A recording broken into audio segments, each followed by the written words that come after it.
রব্বুল আলামিন তার বান্দাকে এত ভালোবাসেন, একজন সাহাবী কতগুলি পাখির বাচ্চা নিয়ে রাসূলের কাছে হাজির হয়েছেন। আল্লাহর নবী বলেন, এই পাখির বাচ্চাগুলি আনলা কেন? সাহাবী বলেন, হুজুর এই পাখির বাসাটা ভেঙে গিয়েছিল, বাচ্চাগুলি যখন ধরলাম ওর মা আমার মাথার উপরে ঠোকরাতে লাগলো, সে নিজের জীবনের মায়াকে উপেক্ষা করে বাচ্চাগুলিকে হেফাজত করার জন্য আমার উপরে ঝাঁপিয়ে পড়লো। আমি নিয়ে এসেছি এখানে, এই দেখুন ঘরের মধ্যে ঢুকেছে, এখানে ওই পাখিটা এসেছে।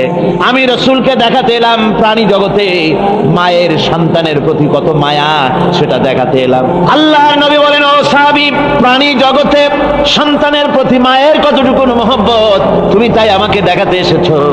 শোনো, এই প্রাণী জগতে সন্তানের প্রতি মায়ের যত মহব্বত, তার চাইতে লক্ষ কোটি গুণে বেশি মহব্বত বান্দার প্রতি আল্লাহ রব্বুল আলামিনের। মহব্বতকে, করুণাকে, রহমতকে, ভালোবাসাকে 100 ভাগ করা হয়েছে। 100 ভাগ করে 99 ভাগ আল্লাহ নিজের কাছে রেখেছেন, আর একটা ভাগ তামাম পৃথিবীর প্রাণী জগতে আল্লাহ ছড়াই দিয়েছেন। একটা ভাগ দিয়েছেন সারা দুনিয়ায় প্রাণী জগতে, সেই একটা ভাগে এই শত সহস্র কোটি প্রাণীর মধ্যে যেটুকুন আমরা পাইছি, এতটুকুন মহব্বতে সন্তানের জন্য কলিজায়, সন্তানের কোনো অকল্যাণ হলে কলিজায় পানি থাকে না, সন্তানের কোনো অসুবিধা হলে বা মা বাপের কষ্ট হলে বা কারো কোনো কষ্ট হলে আমরা এই ধরনের আমাদের অবস্থা সৃষ্টি হয়ে যায়।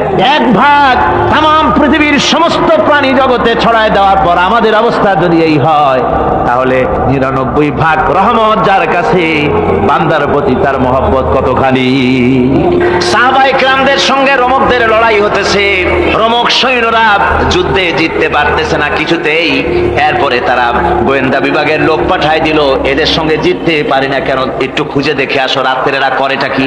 গোয়েন্দা বিভাগের লোক সারা রাত ঘুরে ঘুরে তারপরে সে রিপোর্ট করলো।